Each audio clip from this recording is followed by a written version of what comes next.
नमस्कार दोस्तों, जय जोहार। मैं कौशल तिवारी और बिहनिया संझा में आपका स्वागत है। छत्तीसगढ़ में किस तरीके से सरकार चल रही है कहना बेहद मुश्किल है। हालांकि सरकार का दावा है कि छत्तीसगढ़ में विष्णु का सुशासन चल रहा है। हमने आपको पिछले दिनों बताया कि किस तरीके से एक महिला को रिश्वत देने के लिए अपने खाने के लिए रखा चावल बेचना पड़ा था। 500 रुपए का रिश्वत था। वो जन्म प्रमाण पत्र में त्रुटि सुधारने का मामला था। उस मामले में फिलहाल तो कोई कार्रवाई होते दिख नहीं रही है। महिला ने कितना आंसू बहाया यह आपने वीडियो में देखा हो, वायरल हो रहे हैं वीडियो। तो दूसरी तरफ अधिकारियों और माफियाओं ने छत्तीसगढ़ में चावल घोटाला का नया नया खेल शुरू कर दिया। हालांकि छत्तीसगढ़ में चावल घोटाला नया मामला नहीं है। याद कीजिए, आप डॉक्टर रमन सिंह के कार्यकाल में नान घोटाले हुए थे, डायरी मिली थी, मैडम सीएम डॉक्टर साहब पता नहीं क्या क्या नाम थे।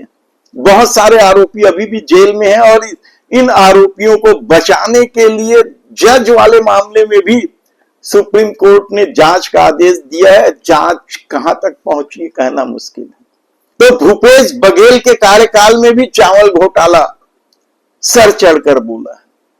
उस मामले में भी कई लोगों की गिरफ्तारी हुई है। ऐसे में अब जो मामले खुलकर आए हैं, राशन का चावल घोटाले का जो मामला खुलकर आया है, कई जिलों से आने लग गया। रायपुर में भी इस तरह के घोटाले हुए हैं, तो बिलासपुर में भी घोटाले हुए। और इन सारे घोटालों को आप देखें तो आप पाएंगे कि इस पूरे घोटाले में माफिया राज हावी है। राशन माफिया, अधिकारियों, मंत्रियों के नेक्सस ने गरीबों का चावल भी जमकर डकारा है। बिलासपुर से जो खबर आई है वो 54 लाख का राशन घोटाला है, लेकिन सूत्रों का कहना है कि यह करोड़ों में है।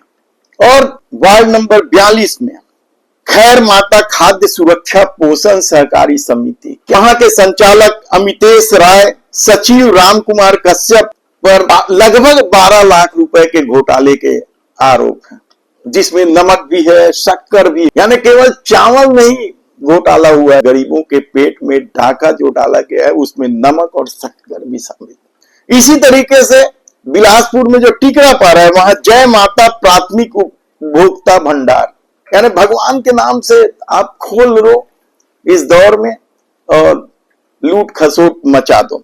यहां 9 मार्च 2022 को जब जांच हुई थी तो ये गड़बड़ी पाई थी। लगभग 9 लाख रुपए की गड़बड़ी है। एक्चुअल फिगर आप देखें तो 8,05,000 रुपए। इसके अध्यक्ष शरद केसरी, प्रबंधक जुगल किशोर गोयल, विक्रेता मुकुल चौहान। क्या नाम है, आप देखते जाइए, नाम देखेंगे आपको समझ में आएगा कि छत्तीसगढ़ को किस तरीके से और कौन कौन लोग लूटने की कोशिश में लगी है। इसी तरह नेहरू नगर में मानपूर्णा शासकीय उचित मूल्य की दुकान, यहां भी 7,66,000 के घोटाले की बात सामने आई। इसके भी अध्यक्ष, सचिव और विक्रेता पर अपराध दर्ज किया गया है। लेकिन सवाल तो यही है कि ये कौन लोग हैं, सरकार इन पर कार्रवाई क्यों नहीं कर रही है, क्यों सरकार अधिकारियों को बचा रही है। ऐसे में धान उपार्जन केंद्रों में भी 33 जिलों में से 5 जिले तो ऐसे हैं जहां के उपार्जन केंद्रों में बड़ी संख्या में धान घोटाले की बात सामने आई, जिसमें जांजगीर, धमतरी, सरगुजा, सूरजपुर ये जिले हैं जहां से सबसे ज्यादा घोटालों की खबरें आ रही है। और मजेदार बात तो यह है कि अधिकारी ज्यादा हो हल्ला होता है तो अधिकारियों के तबादले कर दिए जाते हैं। ऐसे में देखना है कि राशन घोटाले को लेकर, चावल घोटाले को लेकर जो माफिया राज छत्तीसगढ़ में हावी है, उससे छत्तीसगढ़ को मुक्ति कब मिलेगी। धन्यवाद।